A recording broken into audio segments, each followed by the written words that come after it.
Let's continue now with lesson 2. Now, our very first principle, be one of the 3%, can be literally a life-changing and empowering idea, something that you live with almost in a regular part of how you go about your day. Whenever you're making plans, whenever you're thinking about what you should do, you say, will this help me reach some of those significant goals that I have put down, that are in my notebook or in my heart, mind, and spirit? That kind of strategic way of thinking about your life and your business becomes a habit that will begin to guide you and make many of your decisions much easier in life, because you know who you are, where you want to go, where you want to land up, and what you want to achieve.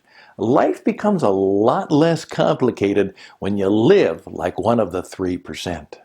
And so when we're going to make good friends and make our mark and live successfully, principle number 1, the first thing, be one of the 3, is vital. Now here's the problem.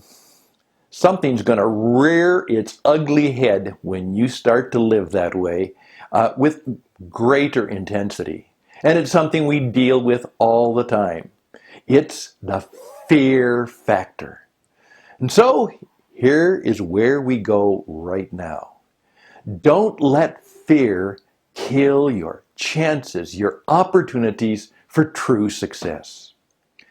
Now, the story behind this is a number of years ago, a group of us were together at a party, and one of our friends, who was a very successful person, I mean, he was a successful salesman, he had a great job, made lots of money, had a lifestyle to match. All of a sudden, he kind of stopped the conversation by saying, "Let me tell you something, folks, I finally did it." "What did you do?" "I quit my job." "What? You quit your job?" Well, that kind of shocked us a bit because, like I said, he had a great job, made lots of money, a lifestyle to match, and he had a wife and 2 children. "Well, you got another job?" "No, I quit my job. I'm going to start my own business." And a lot of us were, wow, that's kind of a startling statement. And then we began to talk about that and, well, what are you going to do? What if it doesn't work out? And then all of a sudden he just stopped and says, "Stop that. Don't do that. Don't you know that fear kills everything? Don't you know what that does to me, what that does to us? Fear kills everything."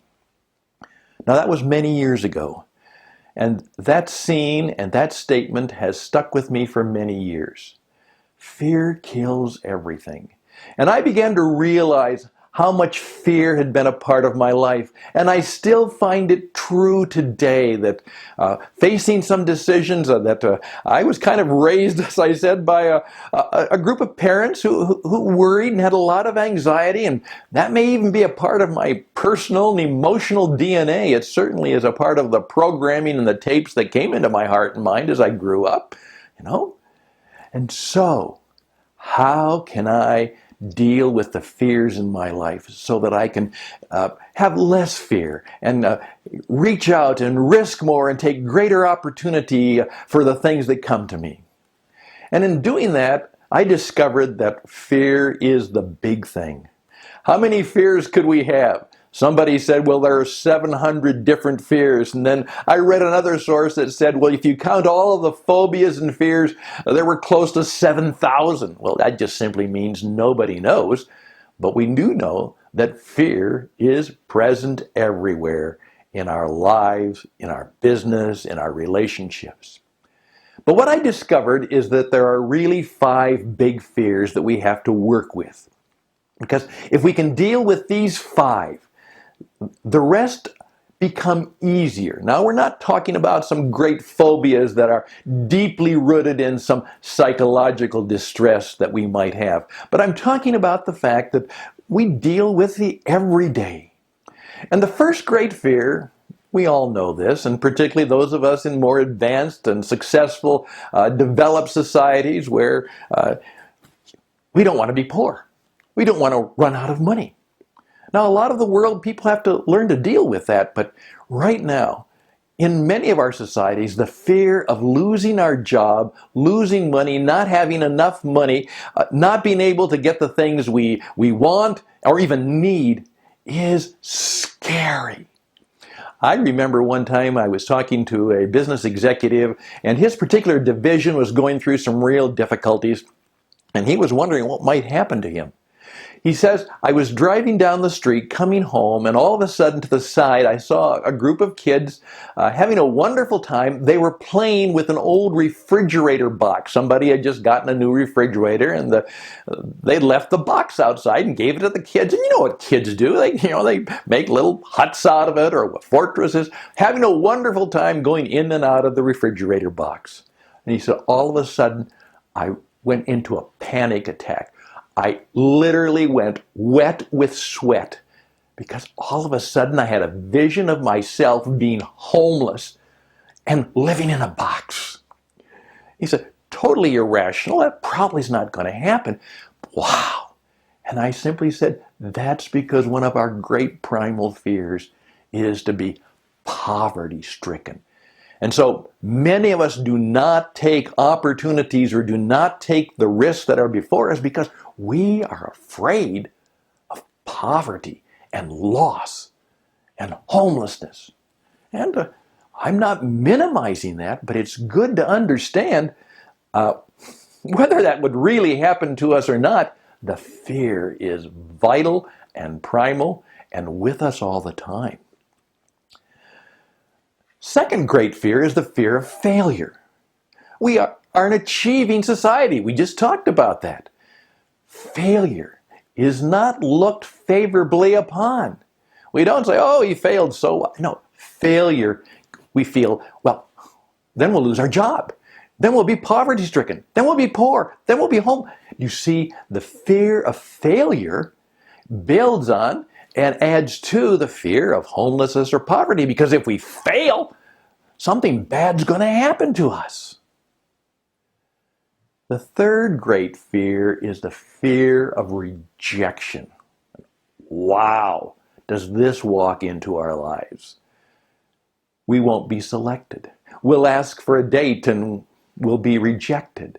We'll seek a promotion and be rejected. We'll apply for a job and we'll be rejected. We will seek admission to a social circle in some way and we won't be accepted. We will not be selected. We will be rejected. And even though that sales manager might say, well, don't take it personally, just get over rejection, that's easier said than done. Rejection really hurts us.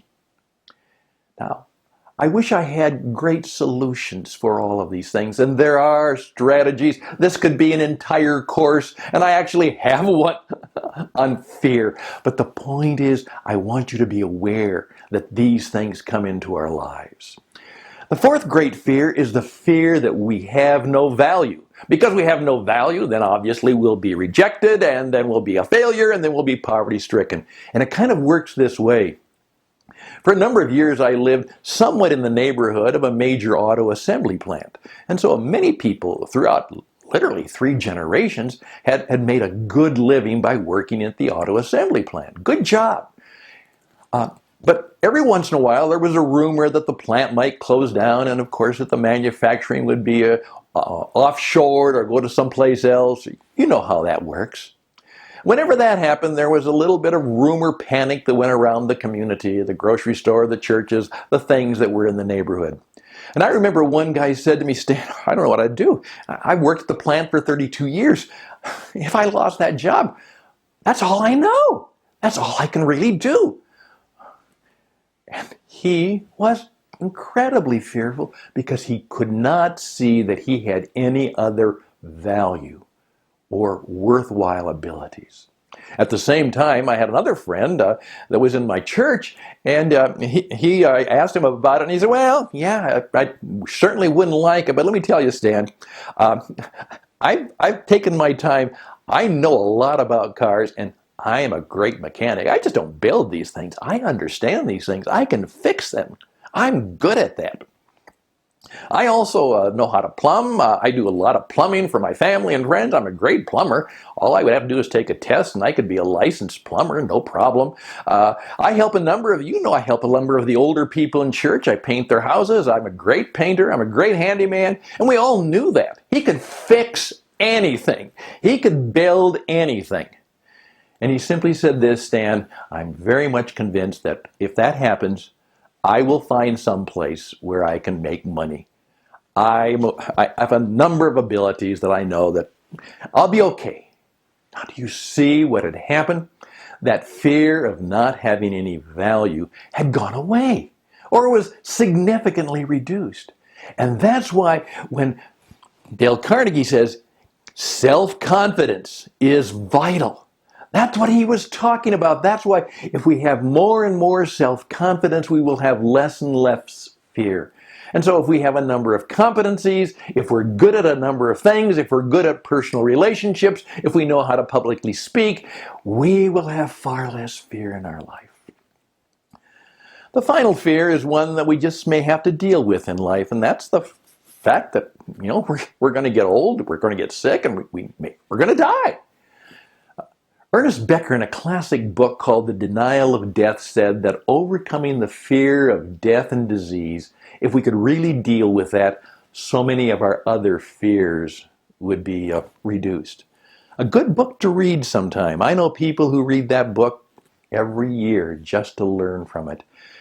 And I remember a story one time where a man was talking about the fact that as a young man, as a real young man, right out of high school, he was on the Normandy D-Day invasion, and he hit the beach, and he got into a firefight. Most of the men, the young people that he was with, were killed, and for some reason, he escaped.